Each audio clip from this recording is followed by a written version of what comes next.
In the last episode of Soap. I'm a big kid, look what I can do. I can wear big kid pants too. Pull-ups, disposable training pants from Huggies. And I can pull them off and on. When your child is ready, there's nothing like pull-ups. Mommy, wow! I'm a big kid now. There was another shooting here on 60th and V just yesterday morning. And while that night, the police chief, the interim police chief, Smith, stated that we are not in a war zone. I know those who live here know that we are clearly in a war zone. Absolutely. I'm gonna say it again, we are clearly In a war zone. If you don't know you are in a war zone, that means you haven't been here. I went to one crime scene where there were 106 rounds on the ground, right there in Parkchester. I went to another crime scene on the 2300 block of Savannah Street Southeast, where there were 113 rounds on the ground. We are in a war zone. And those who have not been affected by it directly, you will be directly or indirectly if we don't do something now. Bad things happen when good people do nothing. Told them whatever happens, you know, they love to spit in the face of the police as the police are standing up there in uniform. They're standing and they're screaming at them an inch away from their face. And then they start spitting in their face. And I said, you tell them, you spit and we hit. And they get hit real hard. That's what the chain of command is now?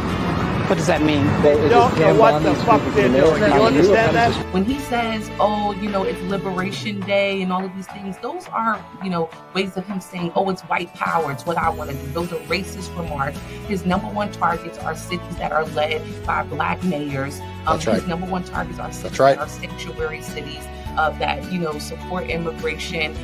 People always want to hype DC up and want to come to DC so bad, but this the shit we deal with. This the shit I wake up to in the morning. My fucking window's busted out when I'm trying to go to fucking work. Shit is fucking insane. You don't think more police make streets safer? No, Joe. I'm a black woman in America. I do not always think that more police make streets safer. When you walk down the streets of Georgetown, you don't see a police officer on every corner, but you don't feel unsafe. So what is it about talking about places like Southeast DC, right? Ward 8, if you will, that people say, well, we need more officers to make us safe. I think we have to rethink what safety means in America. Do you not understand that this is what the residents want? I'm not talking about the bougie upper echelons, bougie blacks. I'm talking about the everyday grandmas that have to deal with these homeless people peeing and pooping on their steps, and then they have to clean it up. They don't feel safe when they walk into their neighborhood. The gangs and the dope boys are just standing around the corner. You know, like, do you not understand this is what they want? I remember working with a community leader and somebody had just gotten shot. This is like 5 years ago. And I remember her praying and she said, Crystal, we're gonna have to invoke the National Guard. And that was so foreign to me. Now I understand the shit. These people are helpless. And I'm not talking about the bougie black people that live in their gated communities with their new bills. I'm talking about the everyday grandmothers. And I'm so glad that President Trump cares about them. And if you really want to know who the criminals are in this country, you can Google it. You don't have to trust me. But the people that commit 80% of the most violent crimes in this country are white supremacists. Yet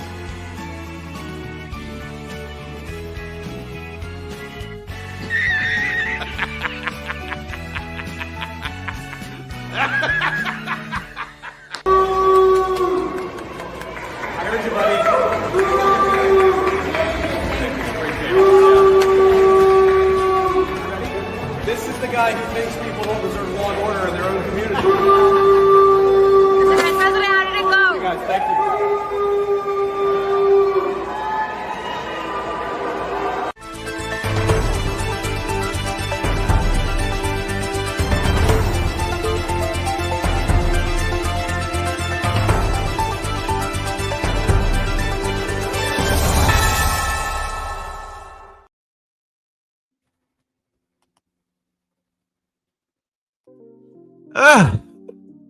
Good afternoon, good morning, good afternoon, good evening.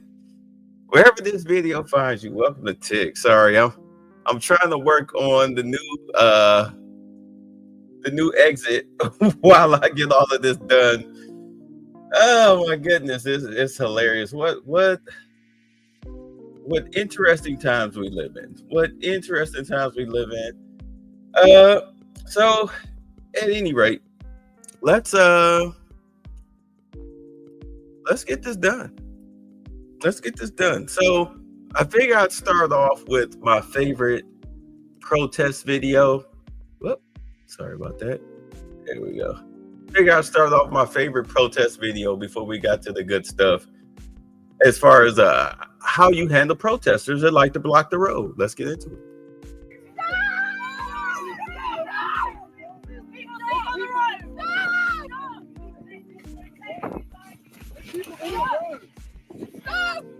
Guys, if you sit down in front of it, sit down in front of it.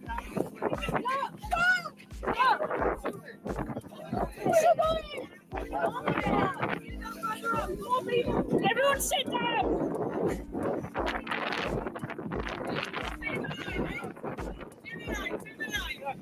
Stay in the line. Stop! Sorry. Stop!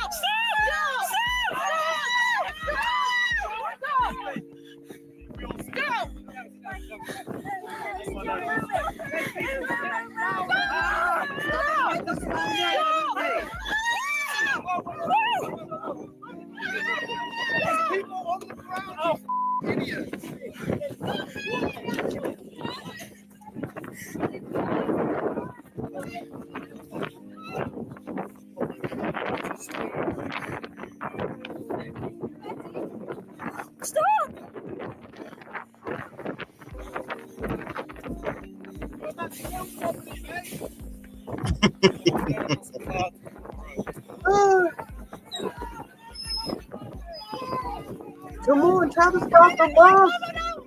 Use your human bodiness. You can do it. Is everybody okay? Stop.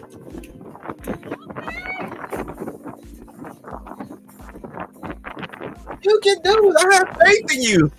Lay down perpendicular. It'll stop. Come on. Use your human body. It'll stop that 10-ton motor vehicle.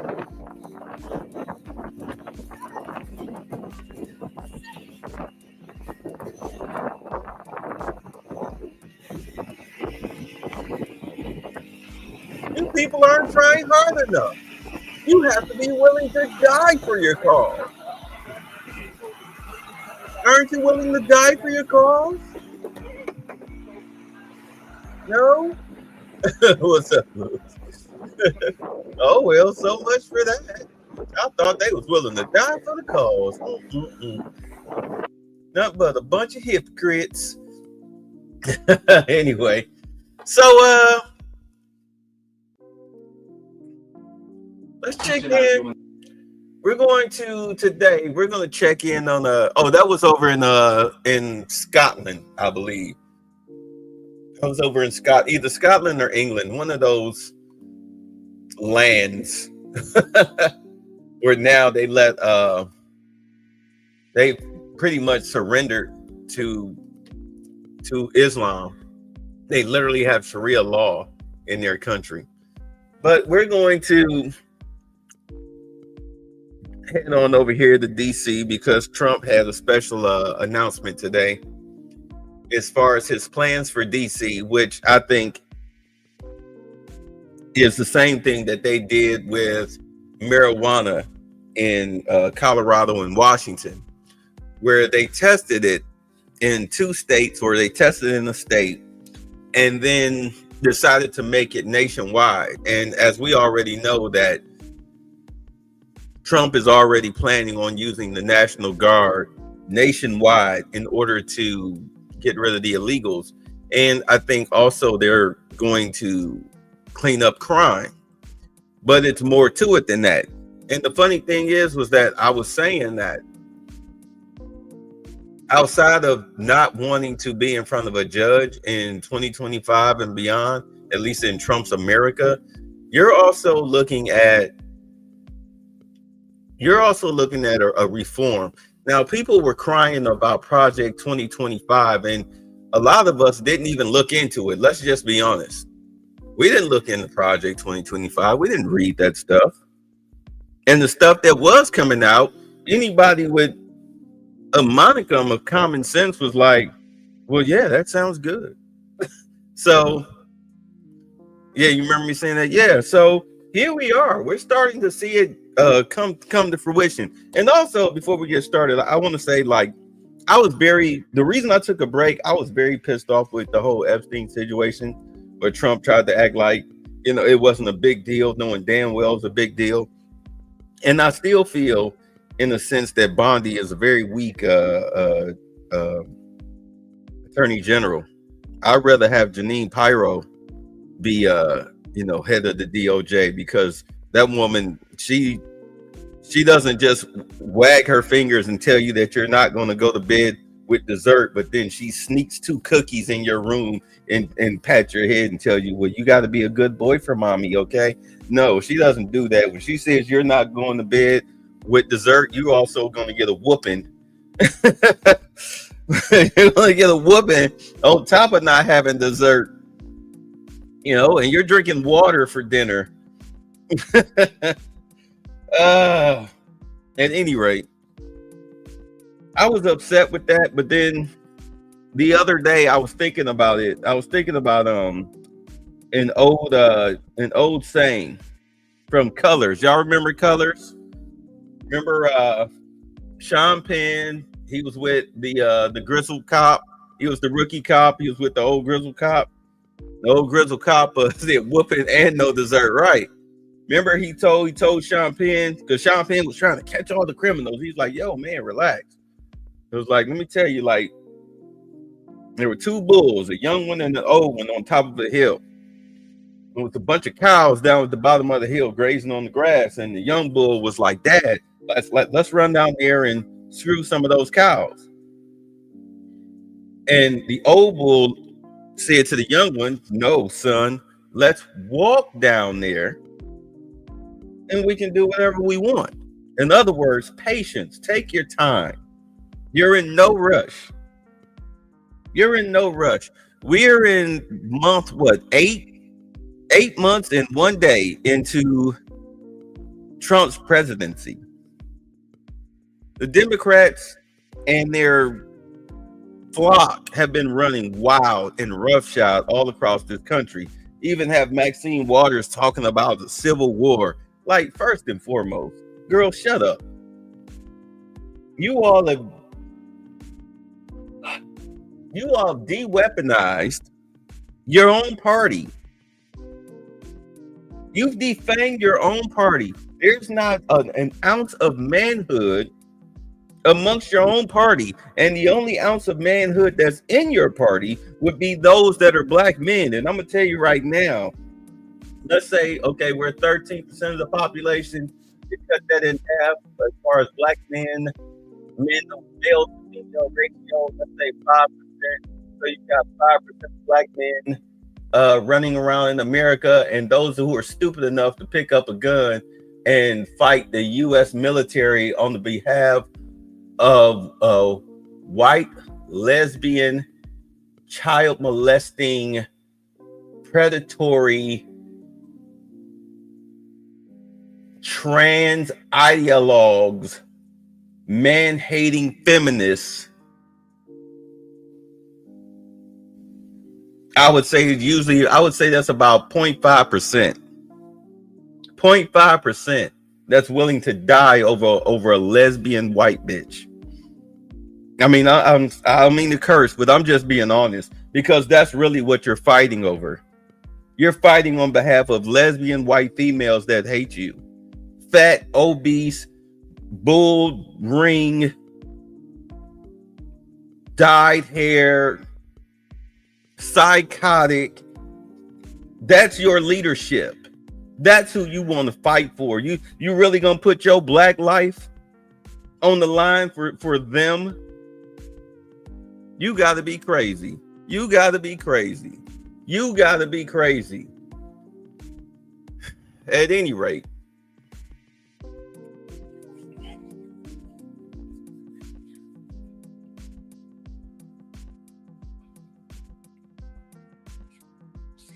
it's not going to happen. It's not going to happen. And eventually, I think maybe I thought it would be a hot summer for Democrats getting arrested this year, which kind of happened when people were interfering with ICE, although not enough. But looking at it as if I'm the president, and I'm really looking at it from a strategic point of view, I want to get your guerrilla army off the streets. That's Tren de Allegra. That's the cartel. All right. MS-13 and other cartels, which is what they're going after. And these goofy little YNs. You say these purple hair women are not going out there to fight in the Civil War. Of course not. But they talk tough online, don't they? These goofy YNs. You've got them running around out on the streets. I mean, these dudes are sitting up here pulling straps on their own mamas. All right. So those are your guerrilla fighters. Illegals and YNs. Those are your guerrilla fighters. Once you wipe them out by hook or crook, forced through deportations or the prison system, then you can go ahead and start dealing with Democratic leaders who have been talking reckless. You say TDA and YNs are the Democrat army. Yeah, because these little soy boys, you know, with these little bull septum piercings, arms is they're either as thin as pencils or big and fat and soft like the Pillsbury Doughboy. I mean, they're not fighters. They're not fighters. Why do you think they let so many military-aged males come in through the southern and northern border? But I digress. Yeah, so I was upset, but now as I really look at the plan, as I watch it unfold right before our very eyes, I get it now. So that's why they call me Slim Shady. All right, so let's get this going. Let's see what she has to say before we get to the meat and potatoes. Let's eat some green beans. Over to 7D, you were there with some federal officials. I've been told by sources that are familiar with the conversation in the room that when it was opened up for questions, that one police officer said, "What happens after day 30?" And that there was a federal official, and I'm not sure who it was, who said, "We're not going anywhere, and we have a 4-year contract." Were you in the room? Did you hear that statement? And what's your reaction to it? I think it doesn't mean anything. I don't know what that means, so I can't comment on it. You see this little negress laugh? What are you laughing at? Watch her reaction. I think it doesn't mean anything. I don't know what that means, so I can't comment on it. You really think you have Miss Goofy right here and Goofy Jr. Y'all really think y'all have more power and control over the District of Columbia than the president? I think you need to go back and take a civics class. These are the facts, that the federal emergency ends in 30 days. It can only be extended by the Congress. And if the commitment from the federal government. Who's in charge of Congress? Who has the votes in Congress right now? Hello, McFly. Hello. Is to have federal support or officers that assist in PD. That's a different conversation. And then I understand you're opening the Joint Information Office Task Force tomorrow, Joint Information Center. Oh. Tomorrow? Is that right? Well, that's kind of a inside government but thing. It's supposed to help us, though, isn't it? It is supposed to help us help you. But what it is just a way of us organizing our comms officials. We kind of We already are doing that, but it puts a little structure around it. So all of our comms officials across the government are pitching in. Oh, did somebody leak some information coming out of your office? You see that look on her face when he asked her that question? She's like, how did you know that? Is there a leak in your office? And by the way, it's only been a week, and the residents that live in DC, they are so happy. They're saying they don't hear gunshots at night anymore.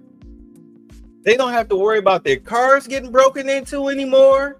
You can now walk around all of the tourist attractions in DC without worrying about getting robbed or raped or murdered or stepping in human feces or being accosted by a homeless person.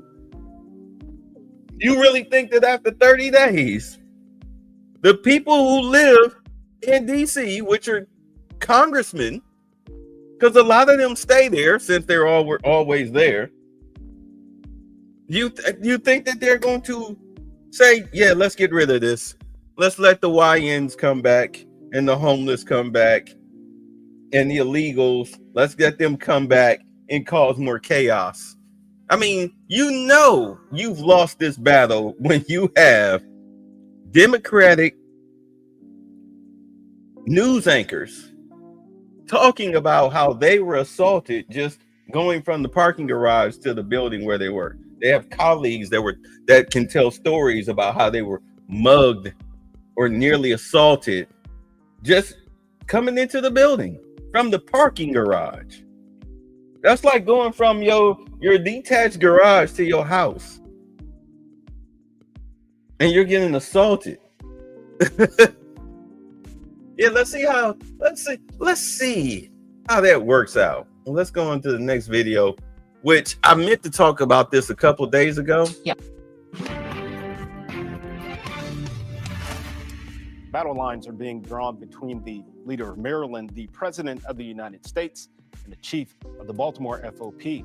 Spotlight on Maryland's Gary Collins has been following the increasing temperature around public safety that has now gained national attention. Oh, they're not trained this way. I heard this character from, where was he from? They talk about him as a candidate. He's got no chance. In one of the first mentions by name, President Donald Trump took aim at... There's California Cutie. There's California Cutie. Her little burgundy red, our little jumper. Okay. It's a shame we know these reporters by their faces, but just don't know all their names. But anyway. Maryland's governor on Thursday from the Oval Office. The governor of Maryland, I watched him this morning saying that the governor of Maryland, yeah, they say maybe he'll be a president. He's not presidential timber at all. Well, the president has made an effort to single me out and single Baltimore out on multiple occasions. A message that Maryland Governor Wes Moore took to major cable news networks on Tuesday and Wednesday. The comments that Trump reacted to on Thursday included this one. You know, the way policing actually works is making sure that you can have a police force that moves with appropriate intensity and absolute integrity and full accountability and works in partnership with the people, with the communities, that they are building relationships with people in communities. Frankly, that's not what military personnel are trained for. At the White House. Dude, exactly. To hell with that. All of that community policing and let's be officer friendly, that stuff don't work. It's cool that you know who your police officers are and you have a nice rapport with them, but that will not stop a YN from jacking you. Hey, Officer Charles, how you doing? Yeah, okay, yeah. I'm gonna go around the corner and get me some scratch offs. You come out doing your scratch off, so some YN pop you upside the head with a pistol grip and run your pockets. What you gonna do? Run? Oh, where's Officer Charles? Help me! Oh my God! Help me! Save me! Help me! Save me! Meanwhile, he's somewhere else. He just got a call to, there's a break-in, a robbery, a mugging. He got another call. The hell you think all that community policing? Washington D.C. has community policing. Look how that's worked out. Those of us that live in these urban cities You tell me how well community policing has helped you. They still haven't caught all the Brooklyn day shooters, and that happened last year. Trump responded. But I heard him today talking about how the National Guard or the military is not trained in police, but they're trained in common sense, and they're trained in not allowing people to burn down buildings and bomb buildings and shoot people and all the things. As a war of words rages nationally between President Donald Trump and Maryland Governor Wes Moore, right here in West Baltimore, fatal and non-fatal shootings are commonplace, like this one that happened on Friday just outside a child's daycare center, less than a block away from an elementary school. Too much crime, too much violence, too much negativity. Nobody's getting along. It's just sad. A resident in Baltimore's Bridgeview Green Lawn neighborhood says she often feels helpless seeing police tape and shell casings on the street. The governor and the mayor say that the city is doing much better. I mean, what's your take? No. Lies. It's trash. This is trash.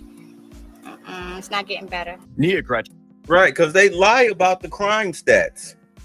That whole George Floyd laws and defund the police, they'll take something like, and when I was covering this on the Embrace Villainy channel last year, they will take something like car theft, like some teenagers or whatnot, because a lot of the problems are really being caused by teenagers, because they know that it's like a revolving door for them. They're in and out within the hour. They'll steal a car, crash it, destroy it, and if they get caught by the police, they'll get trespass of a motor vehicle. So in other words, they just totaled your car. Your insurance premium is about to go through the roof. Plus, you got to get a new car. And the kid will basically get finger wagged and sent on his way. You know how many Kia, like, remember the big story about the Kia boys? The majority of the Kia boys were teenagers, under 18. Under 18. And they were just constantly. It wasn't like thousands of kids stealing Kias. It was like a handful. Because they figured out how to use the, the USB ports. Yeah, they could use the USB ports to steal your car. Wow. Yeah, they pretty much stealing your car with the big part of your phone charger. I'll never forget the story of the 11-year-old. This kid stole 13 cars in 2 weeks. 11 years old, and destroying these cars. And the worst thing that the police could do to him, the most they could do to him, was just drop him off at home to his mama. All 13 times. They refused to hold him, and that was in Baltimore. So the crime stats get lowered while crime just explodes. Usually teenage crime.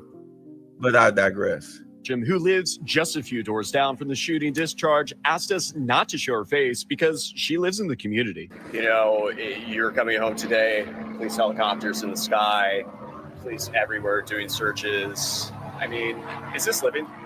No, it's very concerning. I have a 5-year-old daughter. So, like, you never, of course, want to see anything like this happening so close to where you have your child. This is Baltimore City, though. This is what happens out here. It's unfortunate. Although violent crime numbers have seen a historic decrease in Maryland, U.S. News and World Report rated Baltimore the 4th most dangerous city in America based on FBI data. Just the 4th? The Baltimore Fraternal Order of Police President Mike Mancuso told Spotlight on Maryland this week he took issue with Moore's defense of the city's real crime problem that is ongoing, saying, blue states seem okay with the federal government taking control through consent decrees. Either you want the feds or not.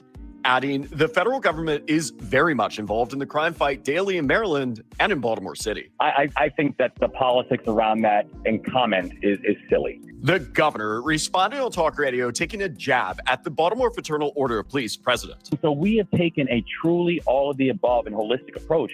when it comes to public safety, and that includes working with the federal government. So any other suggestion that this is a partisan decision is not just silly, it's just unfounded. Mancuso fired back in a statement to Spotlight on Maryland, saying, "I defer to Moore's expertise in delivering silly political statements, as he is a professional in that area, not me." The Baltimore. Let me guess. He wastes. He's a wasted white man.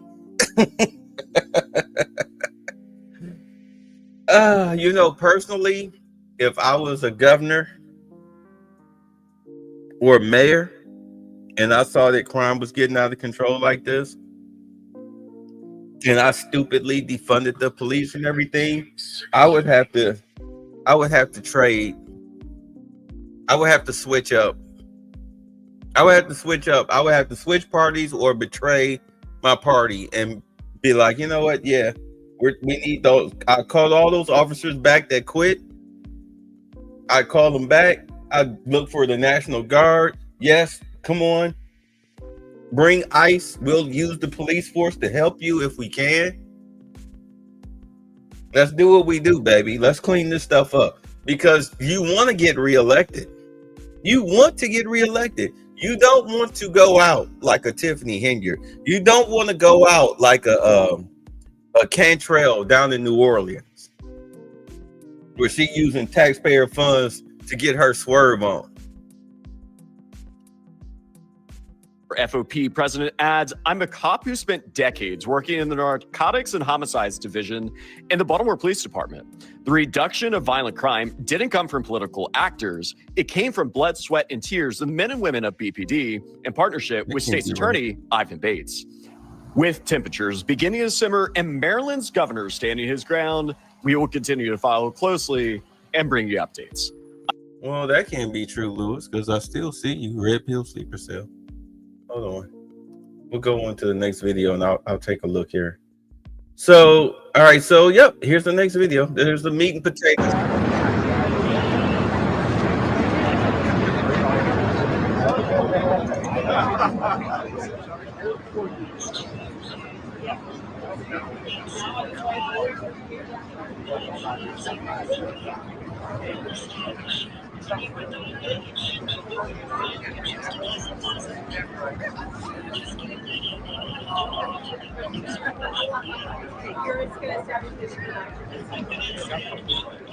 Hello, everybody. How are you, everybody? What a nice group. What a nice group. Thank you. Thank you. Yeah, Lewis, I see you. Got to be very careful. You don't want to slip or fall like somebody else I know. We don't want that to happen. Bye. Where are we going, Margo? Over here? Please. Hello, everybody. It's great to be with you. You guys are doing a fantastic job, and gals doing an amazing job, and we appreciate it. And the numbers are down like we wouldn't believe, but we believe it. Where do I stand here? Right where? Okay. Hello. It's a healthy, attractive looking group of people. It's good. Well, I just want to thank everybody very much for being here. I wanted to do this. We've had some incredible results. The results have come out, and it's like a different place. It's like a different city. It's the capital. It's going to be the best in the world. We're going to do what you're doing with law enforcement, and very importantly, also, we're going to physically do it. We're going back to Congress for some money, and we're going to redo a lot of the pavement, a lot of the medians, a lot of the graffiti's all coming off real fast. It's going to come down real fast. We're working with Clark Construction. They're one of the big ones. They're the biggest here by far, actually. And we're going to be not so much building, it's cleaning and fixing and redoing and putting brand new surfaces down on your roads and streets. And when people come in from the airport all the way to the Capitol or the White House or any place else they go, and they're going to say, boy, this place is spotless. So we're doing that. Most importantly, though, we're going to have a crowd of people that are going to be happy. You know, I've received more phone calls from people in the last 4 days than I ever have. I've been here now 4 years plus. And by the way, I think we had about the best 7 months. They're saying that any president's had. We've done a lot of work. We've done a lot of good work, including the biggest tax cuts that you've ever had. I know you guys don't care about taxes, so you don't care about saving a little tax, but you saved a lot of tax, actually.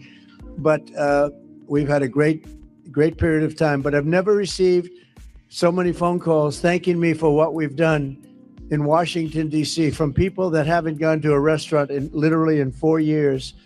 And they said, you know, what you've done it's unprecedented, because what they said, it was just unsafe. We couldn't do it. We'd go out and you'd see the stories, you'd read the stories, you'd see all of the things that are happening. And they said, we couldn't stand it, sir. And now I take my wife and my kids to dinner. One of them said he's gone out 4 nights in a row, and he hadn't gone out for 4 years. So it's a great tribute to you. And when I look at you people, I understand why, because there's no games, right? We're not playing games. We're going to make it safe. And we're going to then go on to other places, but we're going to stay here for a while. We want to make this absolutely perfect. It's our capital. And I guess it used to be many years ago safe, but it's certainly not had a very good run. And you got to be strong. You got to be tough. You got to do your job. Whatever it takes to do your job, you got to do your job. But the crime numbers are way down. I'm looking at, you saw some of the stats. They just read them out to me inside. The numbers that we haven't seen here ever. And I think it's probably right now, to me, I feel very safe now, and I'm hearing people are very safe, but I know within 2 weeks, it's going to be, Pam, it's going to be at a level that's even far superior. So I just wanted to thank you all. You're doing incredible. You're incredible people. You make the country run, frankly. You make the whole place run. We're going to have the best Capitol ever. We're going to have it's going to look better than it ever did. Even at the White House, I'm building a ballroom. They've been after a ballroom for 150 years, but they never had a real estate guy as a president. You know, I've done a lot of ballrooms, and we're going to make this one the best of them all. But we're doing a real job. As far as the country's concerned, we're respected again. We had a country that was laughed at a year ago. They thought they couldn't understand what was happening, and it's about leadership. But we had a country that was a dead country in many ways. Went to Saudi Arabia. I went to Qatar. I went to UAE. We came back with $5.1 trillion of investment in this country, and we're over 17 trillion. Now, a lot of you don't know what that means, and nobody knows what it means because it's never happened before. In 5 months, because really it's a 5-month, even though we're here 7, but we started 5 months ago in terms of investment. And we have, because they see what's happened to our country, we're going to be over 17 trillion with a T, dollars of investment. There's never been anything close. If we did 1 trillion in a year, and we're talking about over a 5-month period, maybe 6 months if you look at it, but over 17 trillion.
Okay, I'm back. All right, I'm back. I'm back. Can y'all hear me?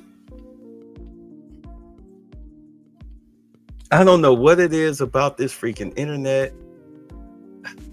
It was doing fine up until the other day. There we go.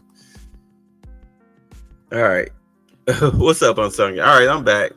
I'm back. I'm back. All right.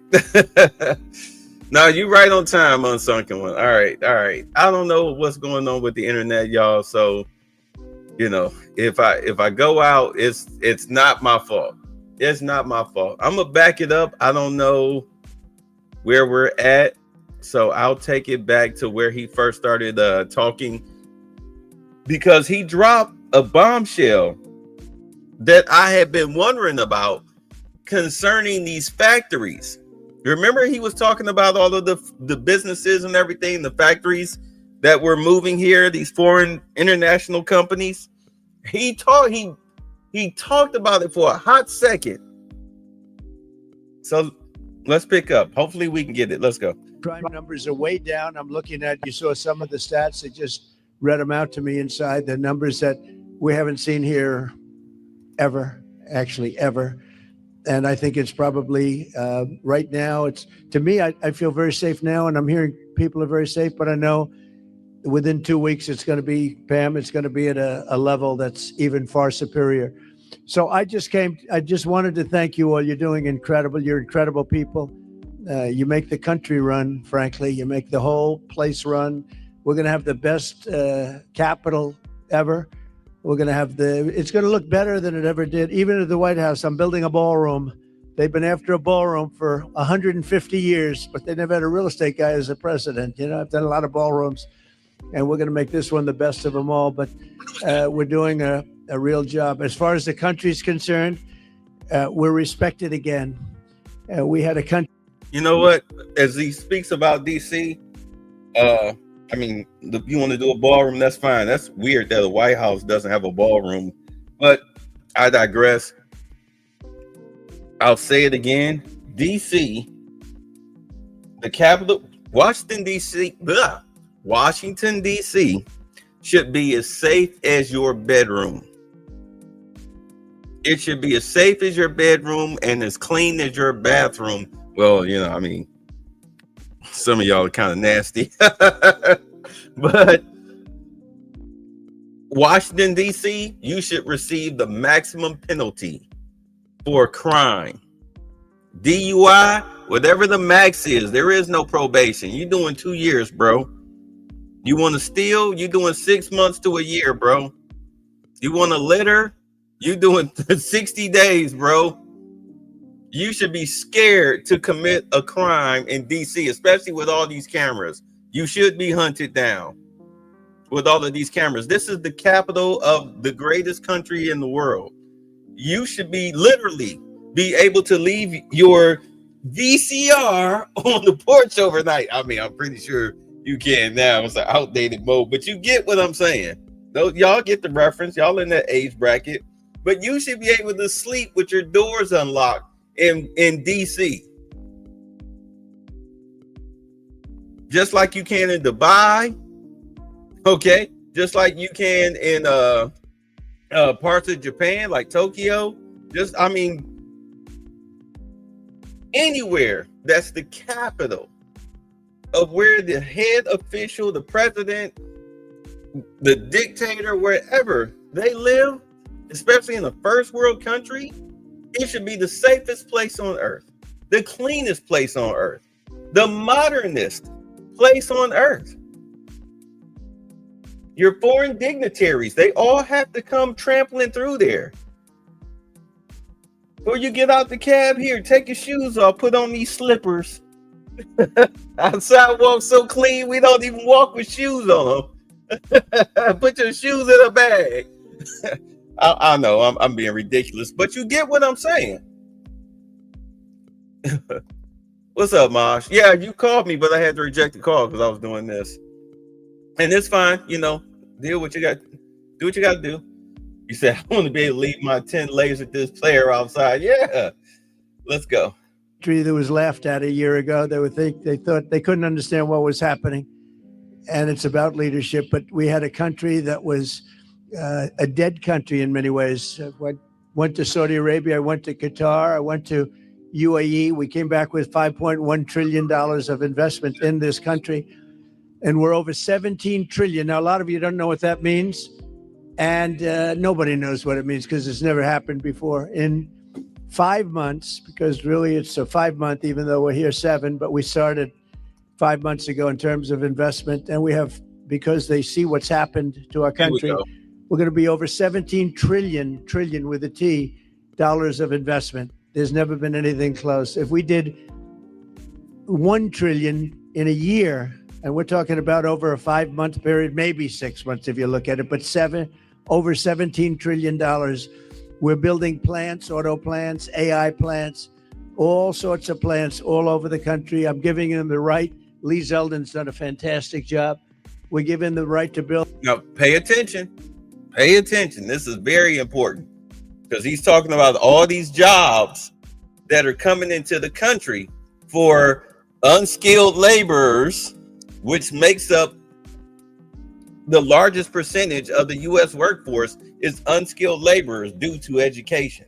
But I digress. Electric plants, they become almost like a public utility because we have old grids. We have a lot of stuff that's old. We wouldn't be able to compete with China AI. And now we're totally leading the AI race and the artificial intelligence. It's a big deal. And it's the hottest thing there is for probably in 35, 40 years. It's a lot of people don't know what it is. Just trust me, it's very hot. It's big. But they need massive amounts of electricity. They need more electricity than we have right now in the whole country servicing everything. In other words, we have to at least double it up to be competitive and to be leading. And we're more than doubling it up. And what I'm doing is I'm letting all of these very rich companies, and they've got nothing, but they got a lot of money, and they want to invest it in the United States, and they're building big plants, but they're building electric plants with it. I said, you build your building, and these are buildings that cost 30, 40, 50 billion dollars when you include everything that's inside, all the technology. I said, I'm going to let you build electric plants to fire your own electricity, and anything that you have left over, you sell it back into the grid. So all of these big factories that are being built are building their own electric plants fired by oil and gas. They're not fired by wind, by the way, because wind doesn't work, but we won't say that. Now, remember early in his presidency, I think it was in February, he was talking about, they had the energy guys. They were talking about drilling off of the Gulf of America. They got that stuff up running in 2.5 months because it doesn't take that long to build oil rigs. So in 2.5 months, they had that stuff up and running. This is why you're seeing the energy costs go down. This is also why they're getting on Jerome Powell, all right, concerning the interest rates. And take a look at this. Remember, they were talking about NVIDIA? This is the NVIDIA stock over the past 6 months. This is NVIDIA stock for the past 6 months. And you see ever since what? I guess you can mark it as April 4th. It's been on a steady incline. And yes, I do have stock in this. Steady incline. And what was the other one? Let's see. It's now It's not Nippon Steel stock. Japanese stock, because it was U.S. Steel, but U.S. Steel and Nippon, they merged. This is right around the time that they merged, right up in here, right back in March. Boom. And ever since then, you know, I mean, you got to get all your stuff set up, but now you're looking at, actually, it was around here. This was when he made the deal with U.S. Steel. Nippon, this was Nippon Steel. I'm getting my dates mixed up. I remember now because this was March. Let's go see if you go year to date. This is right around the time when Trump had made the deal with U.S. Steel. It was around February, March, and they boomed. They pretty much almost bottomed out. But it was around here, July 18th. It was right around this time when Nippon and U.S. Steel merged together. And now, as you can see, they shot up. You know, of course, they leveled off because people bought stock. They leveled off, and now they're just steady growing, steady growing, steady growing, steady growing, steady growing. Because I was looking at my stock, I said, where's my U.S. Steel stock? I was tripping. It's hot, it's big. I was like, where's my U.S. Steel stock? I was tripping. I'm looking. And then I read, because you know, I like in Charles Schwab, they had those little notes for you to read. So and that thing was red as hell. So I clicked on it and I was like, oh, like, so they merged.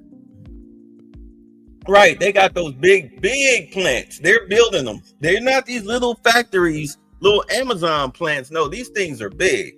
And Lewis, remember, I was telling you around November, between mid-September to late November is probably when you're going to see like a huge hiring push, because a lot of those plants will be constructed. It doesn't take 6 months to a year to build these plants.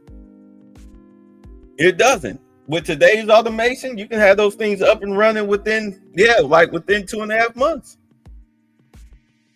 Remember when you charted stocks with graph paper? Wow. Yeah, you don't have to do that anymore.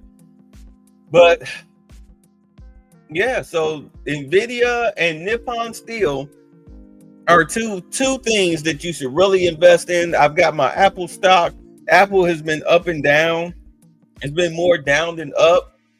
But I'm not worried about it because, you know, they're moving a lot of their plants here to the United States in order to bring down the cost of the iPhone because of the tariffs. Plus, now they're trying to have the chips manufactured here in the United States. So the cost of the chips are going to go down. So therefore, the manufacturing price will go down. So the cost of the product will go down. So your iPhone won't be costing you $2,100 or however much they cost. You know, they'll bring it down to under $1,000 unless the market gets greedy, of course. But the price of the product should go down because they're made here in America. Anyway, let's get back to it. Destroys everything. It looks terrible. It's a very expensive form of energy. And we're not doing wind. We're going back to fossil fuel. I hope not too many of you people are going to be upset, but we have to go back to what works. We can't be foolish. But we're building massive electric plants all over the country. The companies are building, and then they sell it back into the grid. But we're building numbers that nobody's ever seen. We're auto plants. We have many auto plants going up, whereas during the last 4 years, as you know, we had like none. People weren't investing here.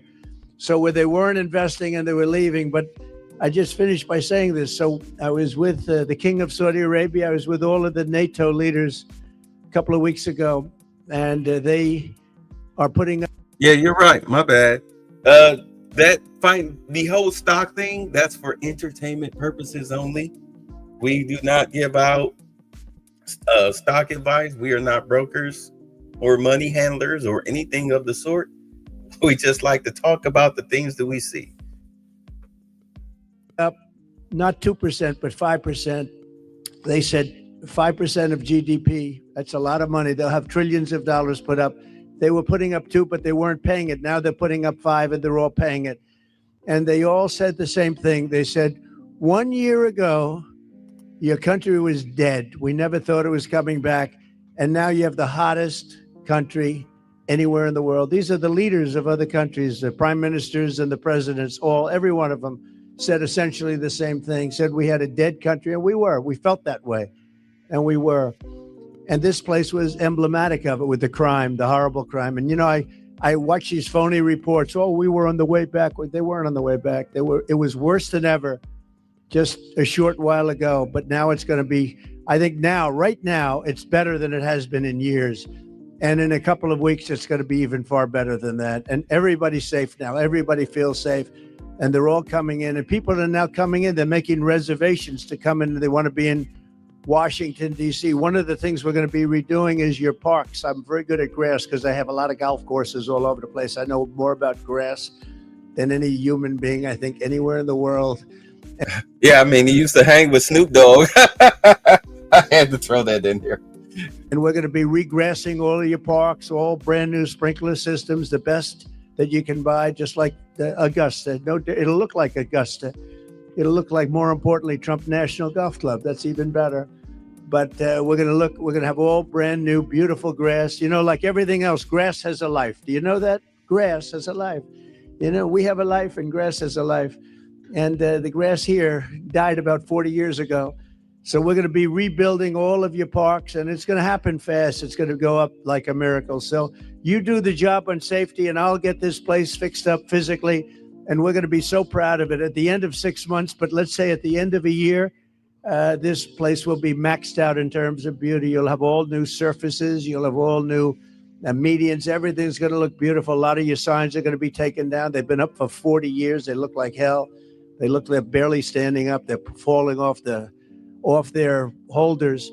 And we're going to have all new everything. And I want to just thank Doug for doing such an incredible job. You've been unbelievable. You're a popular guy. No, he's an amazing guy. He's an amazing guy. Everybody love him. We love you. And his wife is so incredible. But thank you very much. I appreciate it. And Pam, thank you very much. What a job. People don't realize. They're going to see. She'll go down as the greatest Attorney General we've had. I really mean it too. And where's my Christy? You're there. Thank you very much. She's been incredible. And she can ride a horse like nobody. She gets on those horses. She rips those horses around. But I want to thank you very much. And Steve Miller, so fantastic. And Todd Blanche, who's been with me so long, and he's one of the best lawyers you'll ever find. And we're having a lot of victories. I had a victory today. They stole $550 million from me with a fake case, and it was overturned. They said this was a fake case. It's a terrible thing, but it's a nice victory, Yeah, they overturned that case against Trump, the $400 million judgment against him that Letitia James had with her railroad cases. Yeah, that was overturned today. So he doesn't have to pay that money. I mean, it's not bad. We all have our limits, but this was a terrible thing that done. It was a witch hunt. And I've had more witch hunts than any human being, I think, in history. And here we are with the president of the United States. So it didn't work out too well for them, but maybe now it's turned a little bit. These are very dishonest people. We have to fight. We have to win because we have to win. And you people are winners. And I just think it's such an honor to be with you. And we're going to make Washington, D.C. great again. We're making our country great again. The country is very close to being great. When they say it's the hottest country in the world, they mean it. And this capital is right now, after 4 days, 5 days, it's at a level that you haven't seen in a long time. And it's all because of you. So I want to thank you all very much. It's an honor to be with you.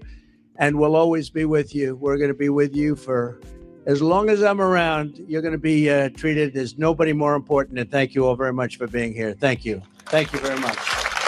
Doug, would you like to say something? Thank you, everybody. President Trump, on behalf of everybody that's here in law enforcement, I think I absolutely want to extend gratitude to you, because under your leadership, you're bringing back respect for this profession. I know that wherever you go, and some of these folks know, wherever you go in the country, whenever I've been with you, backstage before you speak, who do you get a picture with? Local law enforcement, the federal folks that are there.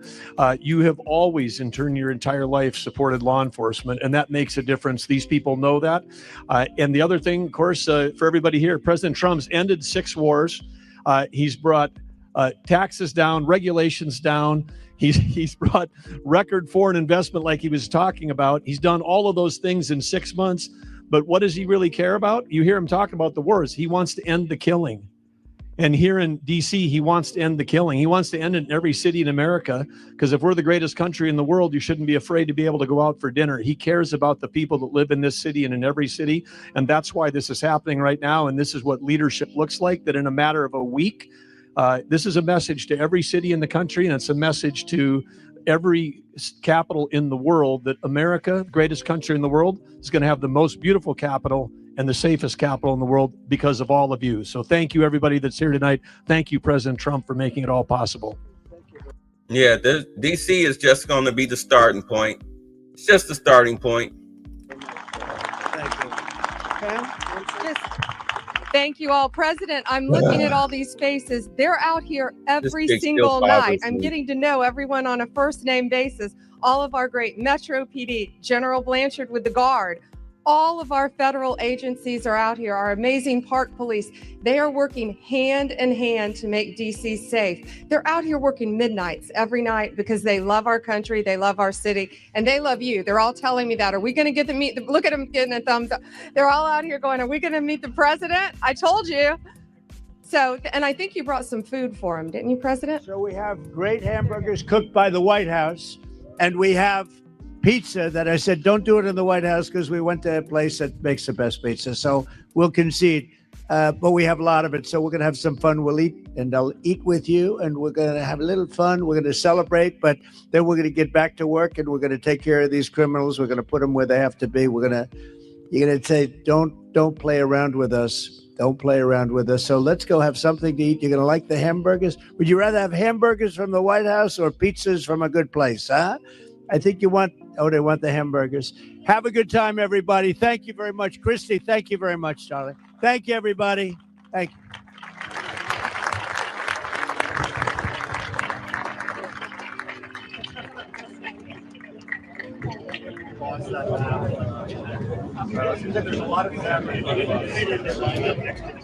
Judge Janine is here. She's unbelievable. I think that's it. Let me see. Top lawyers. Okay. Oh, like it can't be it. They have a lot more to go. What's up, Detroit? Judge Janine is here. She's unbelievable. Oh, we have Leo 2.0. Whoa. Judge, I didn't see you over there. It's lucky I spotted her. It's lucky I spotted her. I would have been in big trouble. And Leo, Leo 2.0, we love Leo. He's a great prosecutor, that's for sure. They both started off really as law enforcement and top lawyers and judges and law enforcement. And that's how they became famous. Then they went into show business and everyone thought, gee, were they real? But they were the real deal. And you're both doing great. Thank you very much. Pam, do you want to say something? Janine? Yeah, I just want to say thank you to all of you. Every night when you hit the street, you make a difference, not just for us, but for everyone in the district. They are grateful for what you do. They are thankful. And I am making sure that we back the blue to the hilt. Every arrest you make, we're going to the longest way to make sure that we charge in those cases. So God bless you and thank you for what you do. You're making a difference. And Mr. President, without you, no one would even have tried. So thank you. 30 seconds. We have the greatest president in our lifetime protecting this country, and you guys have done a great job. And I've had the privilege to work with the greatest attorney general in Pam Bondi. This team really appreciate you. We want to thank you. You are doing the work that makes this country great, protecting America. Thank you very much, and God bless you. Be safe. Thank you. All right, a lot of fellatio going on right now. All right, so that was it for that. What's up? What's the TV judge's office? What strategies do they have? You say, what's the TV? She's not a TV judge. She was just a judge on TV, like Judge Judy. Judge Judy worked in family court for 25 years before they gave her a TV show. And she was even worse of a firecracker in family court. Y'all, you remember, y'all, I don't know if y'all saw it. They, long before she had a TV show, they did an expose on Judge Judy. And she was taking it to them, like mainly women. She was taking it to the mothers of these children in family court. She was way, way worse than what she was on TV. They had her tone it down for TV. She was vicious. What strategies do the YNs have to take back DC? Tuck their tails and run. Let's see here. If I'm not mistaken. Yeah, okay. Yep, do have one more. Here we go. This is funny. The Vice President, the Secretary of Defense, and Stephen Miller showed up at Union Station, that they weren't necessarily warmly embraced? Well, you showed me video of the National Guard playing with some kids in one community. We know that the Vice President and Pete Hegseth were there at Union Station buying Shake Shack, buying food for the National Guard. They've arrested 550 people, made D.C. safe again. One of the points that the vice president made was the demographics yesterday. And he was talking about how, I don't know if a lot of people know, but the nickname for Washington, D.C. was once Chocolate City because of the large amount of Black residents that were there. And the vice president made the point, why do you have these white liberals out there condemning this when the Black residents are praising this because they want a future too? A small percentage of the population shouldn't be able to determine if people are able to live safely in their community. So you have the president going after the drugs, going after the theft, going after the murders in their community so kids and families can live safely again. I don't understand why anyone would be against this. More policing, more people being arrested that are criminals. I would love for this to happen in New York City. I hope our city's next. 90% of the people in that city voted for Democrats, and that's what Vice President and the Secretary of Defense walked into yesterday. Listen. Yeah, you hear what the Black guy said? Like, see this? Like, I mean, I don't know what it is about Democrats. It's like white Democrats promote, defend, support, celebrate, and trumpet criminality. And Black Democrats follow right in behind them. And normally it's usually the low IQ, like the white liberal, the white wealthy liberal elite. They will give little rainbow, dusty, bummy white dudes like this their marching orders. Keep in mind, this is supposed to be this is their army. This is pretty much what the liberal army, the liberal male looks like. You know what I'm saying? We know YNs that'll stump a mud hole in this dude. And I don't mean YN as far as young brothers. I mean Black girls under the age of 18 that'll stump a mud hole in this dude.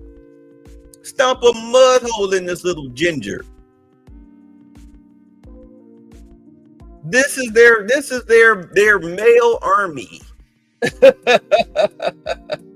But they'll give these dudes their marching orders.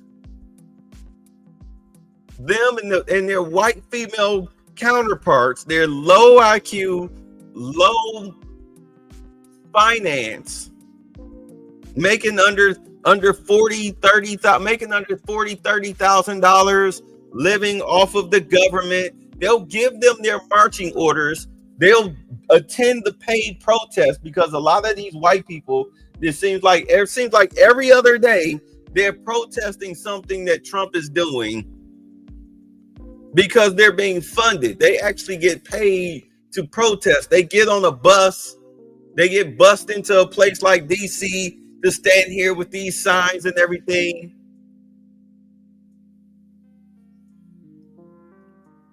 Just to cause a ruckus. This is how they earn a living. Because they're poor and they're stupid.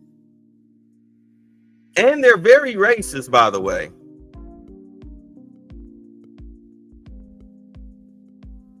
And of course, as we know, the low IQ black female, or she will take her marching orders from white females. Don't let Amanda Seals fool you. She may be well-spoken, but she's a very low IQ racist female. That's why she got ate alive in that 20v1. She got cooked by a bunch of black conservatives. Cooked. One guy who has his own YouTube channel, I'm subscribed to him. She had him kicked out of the room because she couldn't handle him. She threatened to walk off the show if certain people weren't removed from the room because they were cooking her.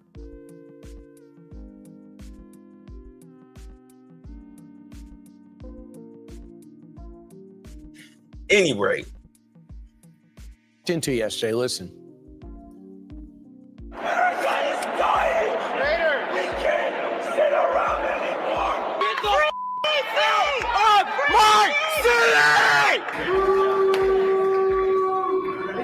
This is the guy who makes people don't deserve law and order in their own community. Oh, let's see that again. Let's see that again. Because you wanted JD Vance's attention and Pete Hegseth's attention. Well, you got it, and they made you a meme, bro.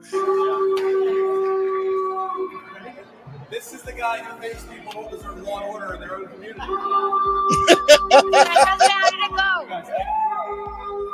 Look at them, like maniacs. And what does he mean, free DC? I saw ABL in the cut. Looking at the crime stats there, and that's with the fudge numbers. So does that seem like a free city? Look at this, just maniacs. That guy's screaming. Right, and they're getting rid of the homeless encampments. They're putting them into facilities.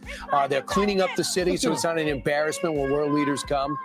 So here's Vice President Vance. I bet you the women in this place that's there, I bet you they smell like cats. I bet they smell like cat urine in litter boxes. I guarantee you.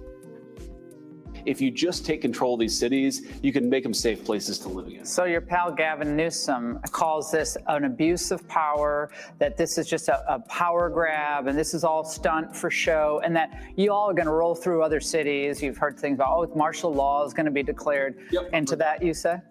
Well, first of all, how is it a power grab or how is it a stunt when we've already declined murders by 35% in 9 days? How many people are living and breathing today because Donald Trump had the willpower to say, you know what, we're sick of DC being a home to lawlessness. We're going to bring some public order back to the nation's capital. So what I would say to Gavin Newsom or to anybody else in some of these big blue states or big blue cities is you can have law and order, you can have common decency, you can have public spaces that young families can go to again.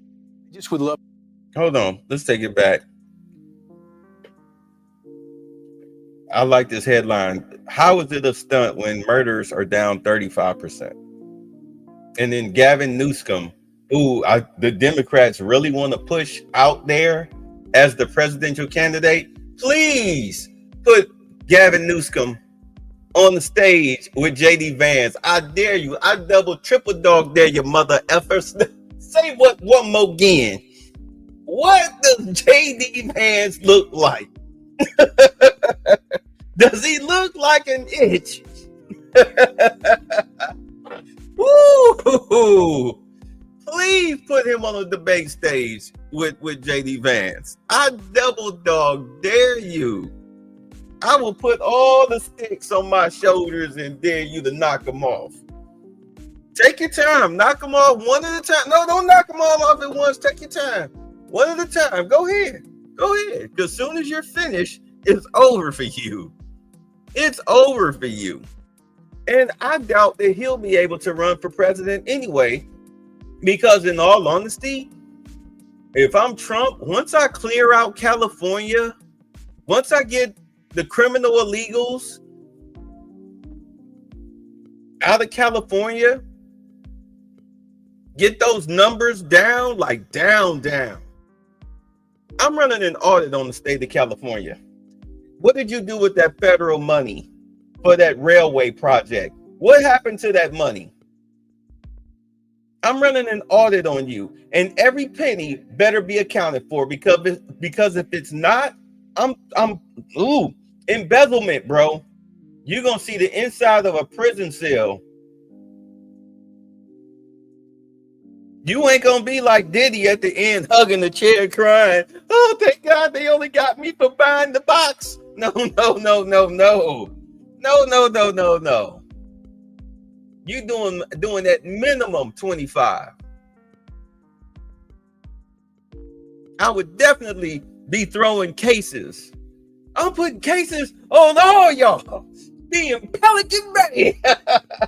I'm serious. Once I got his army trimmed down, I'm filing charges. I'm gonna do an audit on you.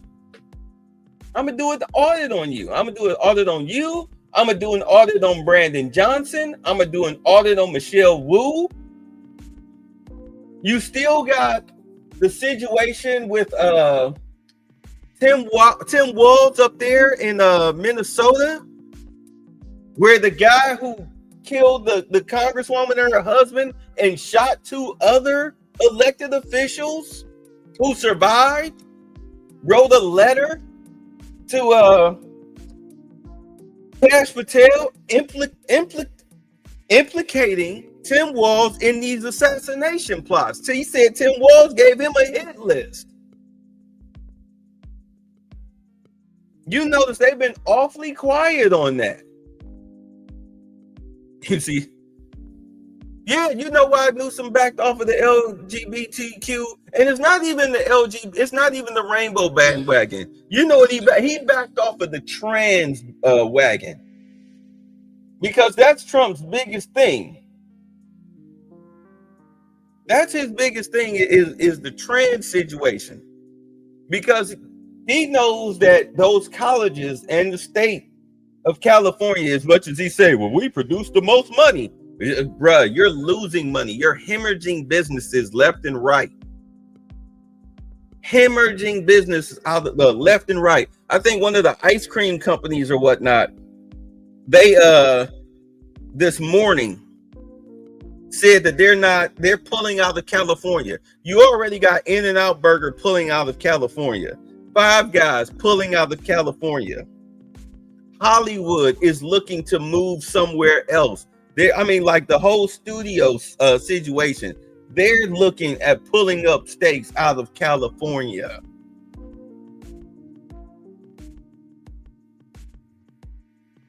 That says a lot. The tech industry is leaving California. They're now going to Texas and Florida. You understand? Nevada, Ohio. They're pulling up their stakes. But he needs that federal money. He needs that federal money. Because Trump can take the money away if you're violating Title IX.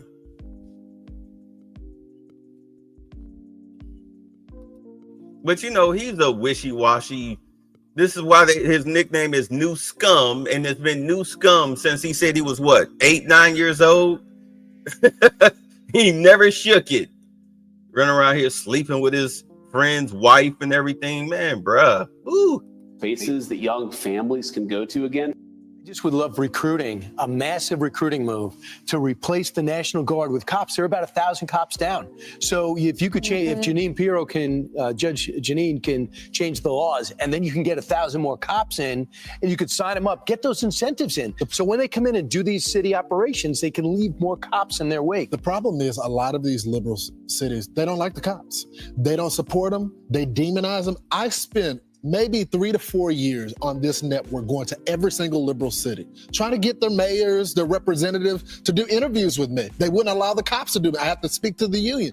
Anytime I showed up to a family, and Ansel, you saw me many times on Sean's show, meeting with families, planning funerals with families, because they were so aghast about what happened to their precious babies, and no one in the city leadership would ever show up for those families.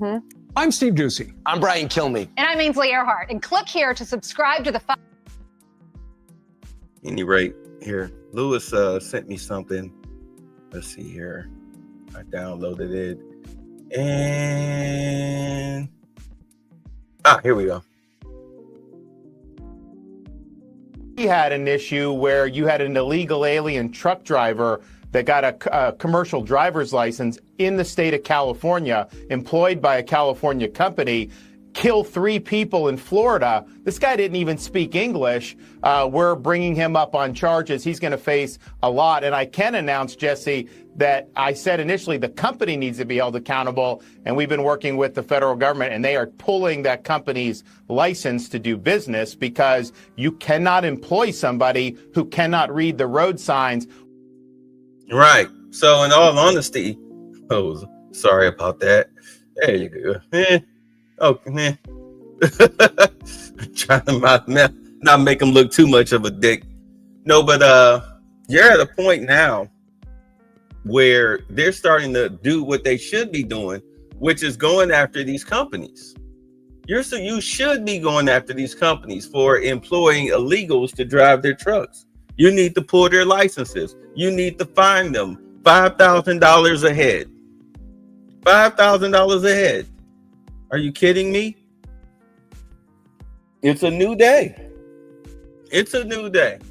And we'll see how it all plays out. I really do want to do the Amanda Seales situation, but it's not really important. Let's see. We got a little time. Who should we make fun of? Oh, okay, yeah. All right, let's do this. I knew I saved it for last for a reason. Now, this was a defector. Y'all, if you guys have been with me last year, y'all remember I played this before. The KGB defector, Yuri Bezmenov, 1985 interview, explains KGB manipulation of U.S. Public opinion. Now, this was in 1985. Tell me if it sounds familiar to you.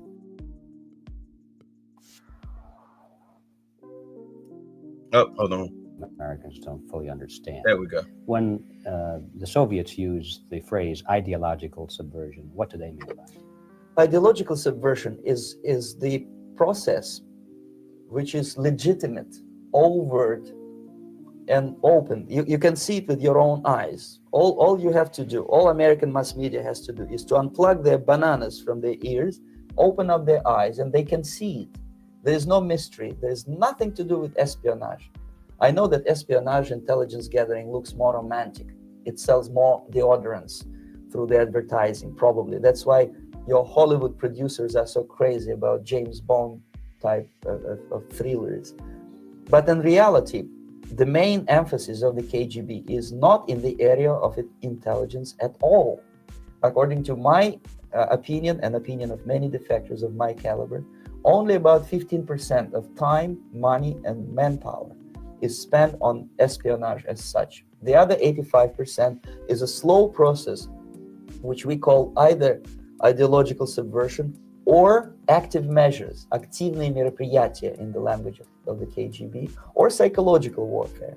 What it basically means is to change the perception of reality of every American to such an extent that despite of the abundance of information, no one is able to come to sensible conclusions in the interests of defending themselves, their families, their community, and their country.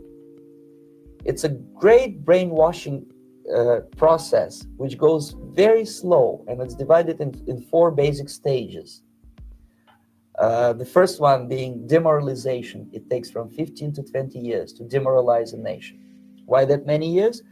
Because this is the minimum number of years which requires to educate one generation of students in the country of your enemy, exposed to the ideology of the enemy. In other words, Marxism-Leninism ideology is being pumped into the soft heads of at least 3 generations of American students without being challenged or counterbalanced by the basic values of Americanism, American patriotism.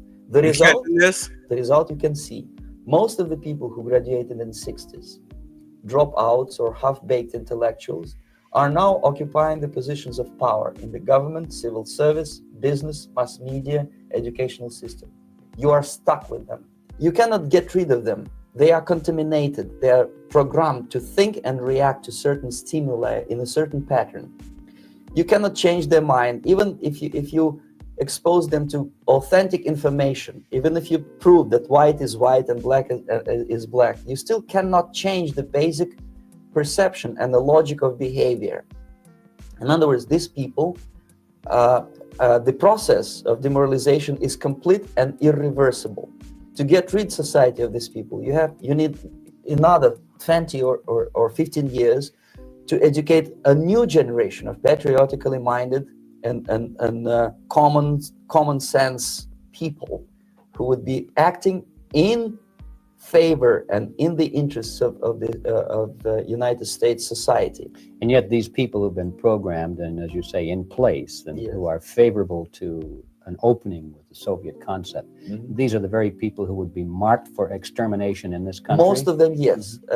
Simply because the psychological shock when they will see in future what the beautiful society of equality and social justice means in practice, obviously they will revolt. They will be very unhappy, frustrated people, and the Marxist-Leninist regime does not tolerate these people. They will join the links of dissenters, dissidents. Unlike in present United States, there will be no place for dissent in future Marxist-Leninist America. Here you can get popular like Daniel Ellsberg and filthy rich like Jane Fonda for being dissident, for criticizing your Pentagon. In future, these people will be simply squashed like cockroaches. Nobody is going to pay them nothing for their beautiful, noble ideas of equality. This they don't understand, and it will be greatest shock for them, of course. The demoralization process in the United States is basically completed already. For the last 25 years, actually it's overfulfilled, because demoralization now reaches such areas where previously not even Comrade Andropov and all his experts would even dream of such a tremendous success. Most of it is done by Americans to Americans, thanks to lack of moral standards. As I mentioned before, exposure to true information does not matter anymore. A person who was demoralized is unable to assess true information. The facts tell nothing to him. Even if I shower him with information, with authentic proof, with documents, with pictures, even if I take him by force to the Soviet Union and show him concentration camp, he will refuse to believe it until he is going to receive a kick in his fat bottom. When a military boot crashes then he will understand, but not before that. That's the tragic of the situation of demoralization. Doesn't that sound like today's liberal? Why do you think MSNBC is being kicked away by NBC? Nobody's watching CNN. The View is looking to go through changes. Jimmy Kimmel, Jimmy Fallon, who's the guy that just lost his job? Stephen Colbert, even the old shock jock. I can't even think of his name. The old shock jock dude. Damn, I can't believe I'm blanking on him because he's such a nobody. All of these people decided that they want to go woke. And now they're going broke. I mean, we've been saying this for years. Ever since 2015 with the whole Me Too movement. You've been subjugating heterosexual males. heterosexual men into being pussified to the point where we sit up here and let them castrate children, sterilize children, talking about some trans movement. Got them reading books on how to enjoy anal sex and how to play with vibrators and dildos in elementary school. And now every move that Donald Trump makes, like he said, I could have the cure for cancer and these people would reject it. They wouldn't stand up and clap for DJ, the little black boy with the 13 brain surgeries. Or was it 25? He's 13. He had 25, right? 25 brain surgeries because of cancer. They wouldn't stand for the victims of illegal predators. All of a sudden now, these morons are experts on the whole Trump-Putin situation. Well, why did Trump call him as soon as he talked to the European leaders? Because I think the people on the battlefield, they don't have time to wait. If I was out walking my dog and all of a sudden I got snatched up off the streets in Ukraine and conscripted, beaten, and forced to go out on the front lines with a gun and very little training, yeah, I would want Trump and Putin to talk immediately, as quickly as possible. Can we get Zelensky to fly? Can we go back to Alaska tonight? I know it's Monday, but can we go back right now? All of us, yes. Call Putin back. Let's get this over with. Sign the treaty. I want to go home. This dude done stopped 6, 7 world conflicts. Let's make it 8 tonight. I want to be on the plane on the way home Tuesday morning, God damn it. Howard Stern, thank you. Yes, Howard Stern.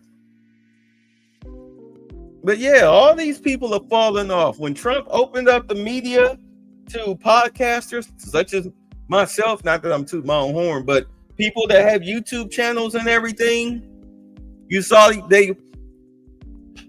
when they opened up the media to people who have YouTube channels, radio shows, whatever, and it didn't matter what the subject matter, what they were talking about. Hey, look, if you can get credentials to sit in the press room at the White House, then come on in. You see, every time we do the Carolyn Levitt, the Carolyn's Crosshairs, and they show the crowd, that room is full. It's standing room only, all along the walls and in the back and on the side. Why do you think Trump is talking about some building ballrooms? That way, when he does a press conference, yeah, let's hold it in the ballroom. Invite everybody. Because they invited everybody into the media circle, the I hate Trump business is not profitable. Nobody wants to hear that crap. Nobody wants to hear that crap. We're seeing what's going on, and you're telling us bullshit.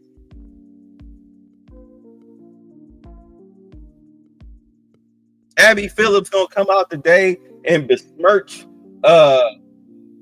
Scott Jennings. So he's talking crazy. He's relaying facts. You have guests on your show that don't even know that the president is in charge of the U.S. military. You have guests on your show that think that China is our ally. You have guests on your show that try to use black pain as a stepping stone to their own.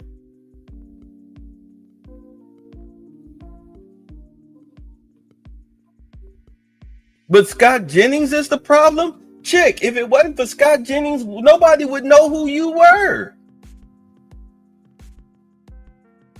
I can't wait to see what he has to say when he goes back on there. Oh, that's going to be a doozy. Conscripting old men. They conscript every man. In the Ukraine, if you a male with 2 legs, you get kidnapped, bruh. Let me get back to this. Sorry. But yeah, this is where we were heading. This is why when brothers, this whole situation that Yuri Bezmenov was talking about, you had brothers last year, past few years, talking about passport bros. They just wanted to go to these foreign countries, mainly South America, to trick off a little $40, and then come back home and have something to brag about on the YouTube channel. It's like, no. The way this country was going under the Biden administration, you were supposed to be thinking about expatriation. But luckily, Trump got back in office. The assassination attempt failed. No telling how bad it would be right now under Kamala Harris.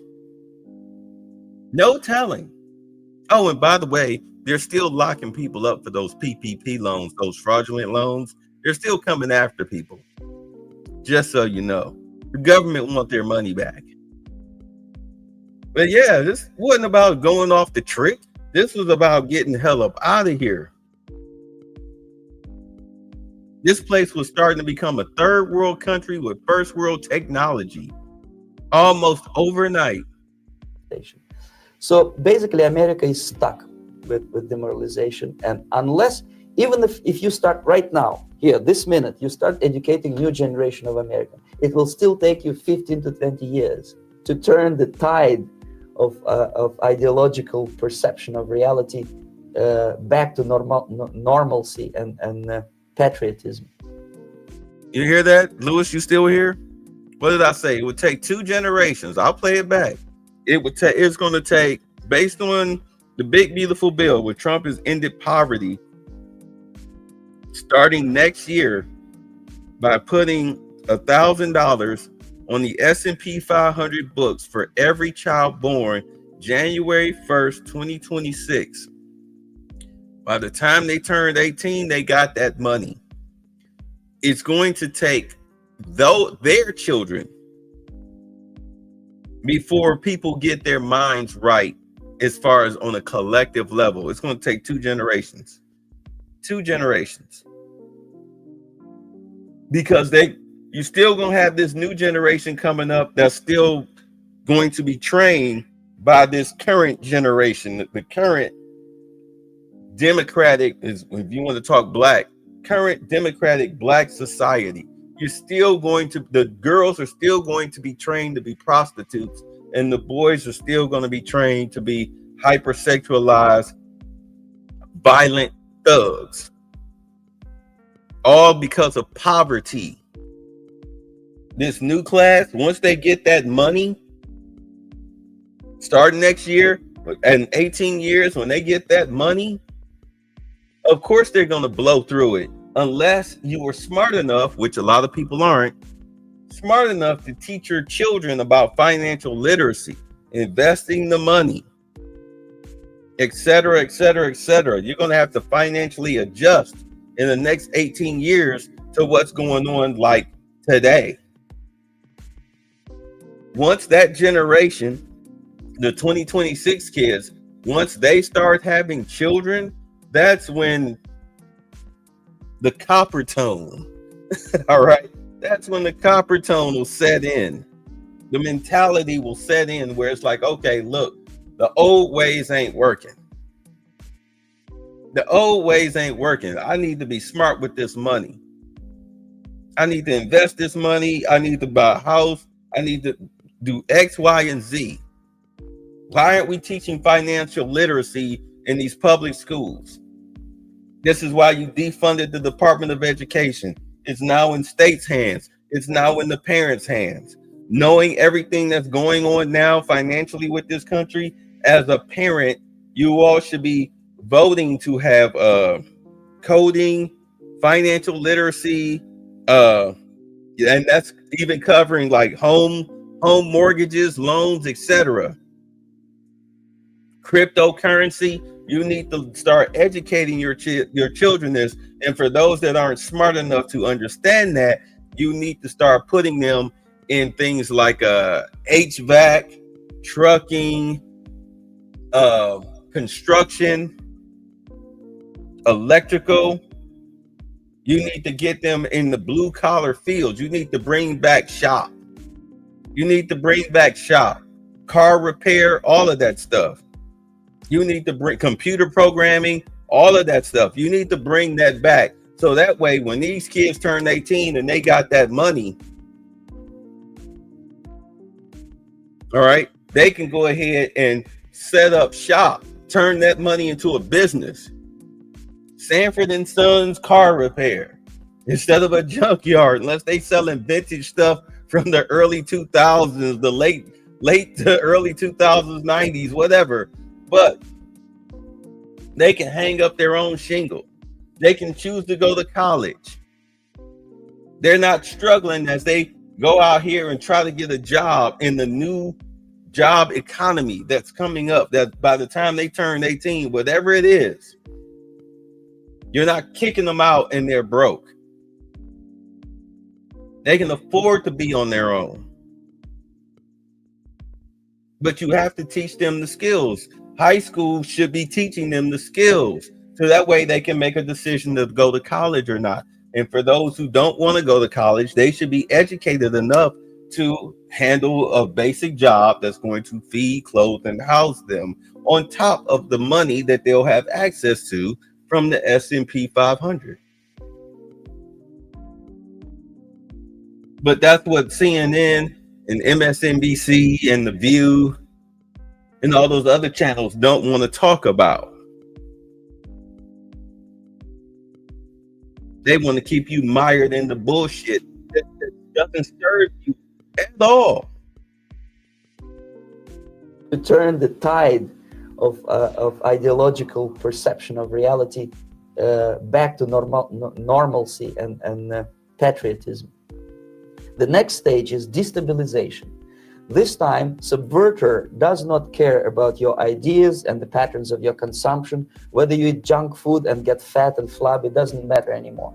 This time, and it takes only from 2 to 5 years to destabilize a nation. It's what matters is essentials: economy, foreign relations, defense systems. And you can see it quite clearly that in some areas, in such sensitive areas as defense and economy, the influence of Marxist-Leninist ideas in the United States is absolutely fantastic. I could never believe it 14 years ago when I landed in this part of the world, that the process will go that fast. The next stage, of course, is crisis. It may take only up to 6 weeks to bring a country to the verge of crisis. You can see it in Central America now. And after crisis, with a violent change of power, structure, and economy, you have so-called the period of normalization. It may last indefinitely. Normalization is a cynical expression borrowed from Soviet propaganda. When the Soviet tanks moved into Czechoslovakia in '68, Comrade Brezhnev said, "Now the situation in brotherly Czechoslovakia is normalized." This is what will happen in the United States if you allow all these schmucks to bring the country to crisis, to promise people all kind of goodies and the paradise on earth, to destabilize your economy, to eliminate the principle of free market competition, and to put a big brother government in Washington, D.C. Doesn't that sound like Mondami in New York? And that Somalian guy in Minneapolis, and Gavin Newsom, Karen Bass, Brandon Johnson, Michelle Wu, the Johnson mayor out there in Denver. That sound familiar to you, Pritzker? With benevolent dictators like Walter Mondale, who will promise lots of things, never mind whether the promises are fulfillable or not. He will go to Moscow to kiss the bottoms of new generation of Soviet assassins. Never mind, he will create false illusions that the situation is under control. Situation is not under control. Situation is disgustingly out of control. Most of the American politicians, media, and educational system trains another generation of people who think they are living at a peacetime. False. United States is in the state of war, undeclared total war against the basic principles and the foundations of this system. And the initiator of this war is not Comrade Andropov, of course. It's the system. However ridiculous it may sound, the world communist system or the world communist conspiracy, whether I scare some people or not, I don't give a hoot. If you are not scared by now, nothing can scare you. But you don't have to be paranoid about it. What actually happens now, that unlike myself, you have literally several years to live on unless the United States wake up. The time bomb is ticking. With every second, the disaster is coming closer and closer. Unlike myself, you will have nowhere to defect to, unless you want to live in Antarctica with penguins. This is it. This is the last country of freedom and possibility. Okay, so what do we do? What is your recommendation to the American people? Well, the immediate thing that comes to my mind is, of course, there must be a very strong national effort to educate people in the spirit of real patriotism, number one. Number two, to explain them the real danger of socialist, communist, whatever, welfare state, big brother government. If people will fail to grasp the impending danger of that development, nothing ever can help United States. You may kiss goodbye to your freedom, including freedoms to homosexuals, to prison inmate. All this freedom will vanish, evaporate in 5 seconds, including your precious lives. The second thing, the moment at least part of United States population is convinced that the danger is real, they have to force their government. And I'm not talking about sending letters, signing petitions, and all this beautiful, noble activity. I'm talking about forcing United States government to stop aiding communism. Because there is no other problem more burning and urgent than to stop the Soviet military-industrial complex from destroying whatever is left of the free world. And it is very easy to do. No credits, no technology, no money, no political or diplomatic recognition, and of course no such idiocy as grain deals to USSR. The Soviet people, 270 millions of Soviets, will be eternally thankful to you if you stop aiding a bunch of murderers who sit now in Kremlin and whom President Reagan respectfully calls government. They do not govern anything, least of all such complexity as the Soviet economy. So basic, two very simple, maybe too simplistic answers or solutions, but nevertheless, they are the only solutions. Educate yourself, understand what's going on around you. You are not living at the time of peace. You are in a state of war, and you have precious little time to save yourself. You don't have much time, especially if you are talking about young generation. There's not much time left for convulsions to the beautiful disco music. Very soon it will go, just overnight. If we are talking about capitalists or wealthy businessmen, I think they are selling the rope on which they will hang very soon. If they don't stop, if they cannot curb their unsettled desire for profit, and if they keep on trading with the monster of the Soviet communism, they are going to hang very soon. And they will pray to be killed, but unfortunately they will be sent to Alaska probably to manage industry of slaves. It's simplistic. I know it sounds unpleasant. I know Americans don't like to listen to things which are unpleasant, but I have defected not to tell you the stories about such idiocy as microfilm, James Bond type espionage. This is garbage. You don't need any espionage anymore.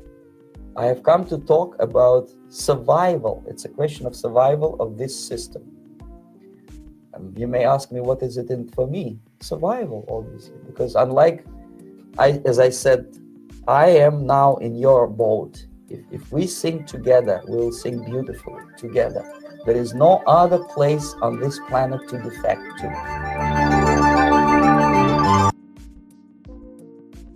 Yeah, that's why I say, why are black people tripping like these goofy white folks. Like, you live here. You live here. This is where you live.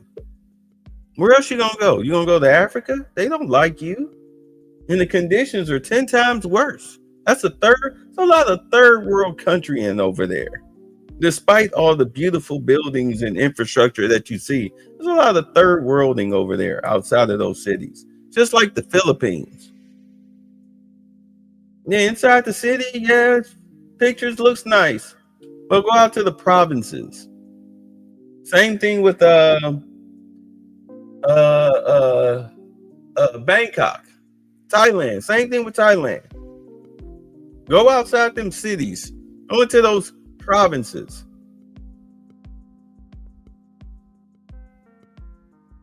These aren't first world countries. Where you gonna run to? South America? They like gun you down over $1. They'll shoot you over your watch.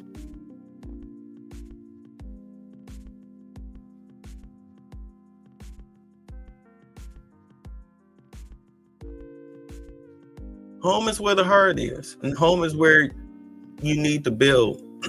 Now that things are definitely getting better. But, you know, I don't know what I'm talking about, I guess. Y'all be safe. I feel like slapping a nigga today. Oh, oh, oh. I feel like slapping a nigga today. Oh, oh, oh. I feel like slapping a nigga today. Oh, oh, oh.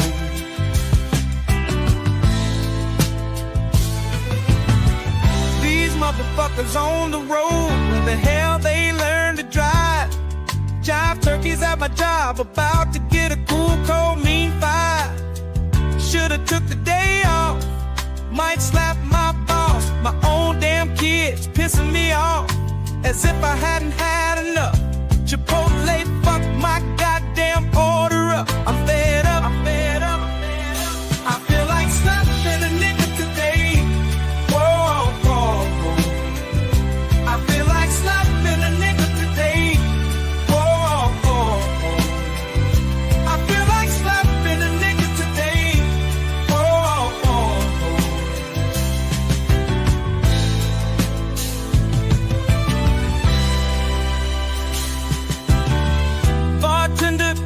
See me waving you down. This guy came after me. I was here first, but you serving him rounds. No, I bought the Uber here. My friends expecting me to buy it back. Tomorrow morning, I better. Stop! He's already dead. Great work, Rob. Great work. See if you can read this. You're fired. And in case your ears are fucked, get the fuck out! And the next person I see juggling, tap dancing, or baton twirling, or doing any other circus-like tricks will join him, all right? One strike policy applies. Now get back to work! God damn, that felt good.